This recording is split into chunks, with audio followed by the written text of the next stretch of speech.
പ്രധാന വാർത്തകൾ. ഷോ 50 പ്രമുഖ താരനിരയുമായി പുതിയ മലയാള ചിത്രം പ്രഖ്യാപിച്ചു. നാരായണും ധ്യാൻ ശ്രീനിവാസനും പ്രധാന വേഷങ്ങളിൽ കൊച്ചി. പ്രമുഖ താരങ്ങളെ അണിനിരത്തി അമൽ കെ ജോബി സംവിധാനം ചെയ്യുന്ന പുതിയ മലയാള ചലച്ചിത്രം ഷോ 50 പ്രഖ്യാപിച്ചു.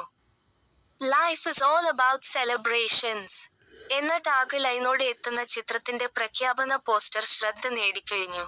നടന്മാരായ നാരായൺ, ധ്യാൻ ശ്രീനിവാസൻ എന്നിവരാണ് ചിത്രത്തിൽ പ്രധാന വേഷങ്ങളിൽ എത്തുന്നത്.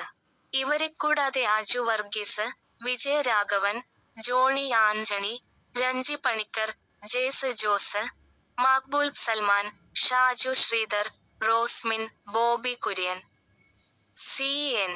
ഗ്ലോബൽ തുടങ്ങിയ വലിയൊരു താരനിര ചിത്രത്തിൽ അണിനിരക്കുന്നുണ്ട്. സി.എൻ. ഗ്ലോബൽ മൂവി പ്രൊഡക്ഷൻസിന്റെ ബാനറിലാണ് ഷോ 50 ഒരുങ്ങുന്നത്. അമൽ കെ ജോബിയാണ് ചിത്രത്തിന്റെ രചനയും സംവിധാനവും നിർവഹിക്കുന്നത്.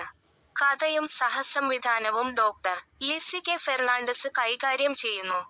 Doctor Lissy K Fernandez, doctor Prince Prosy Austria എന്നിവർ ചേർന്നാണ് നിർമ്മാണം. ചിത്രത്തിന്റെ സാങ്കേതിക വിഭാഗവും ശ്രദ്ധേയമാണ്. ഛായാഗ്രഹണം റോജോ തോമസ്, ഡോൺ മാക്സ് സ്റ്റീപ്പൻ സംഗീതം, ദേവസി 4 മ്യൂസിക്സ്, ഗൗതം വിൻസെന്റ് ഗാനരചന. V. K. Harinarayanan, Santhosh Varma editor. Titus John ഉടൻ തന്നെ സിനിമ തിയേറ്ററുകളിൽ എത്തുമെന്ന് മണിയറ പ്രവർത്തകർ അറിയിച്ചു. സിനിമാ പ്രേമികൾ ഏറെ പ്രതീക്ഷയോടെ കാത്തിരിക്കുന്ന ചിത്രങ്ങളിൽ ഒന്നായിരിക്കും ഷോ 50. News city Thiruvananthapuram.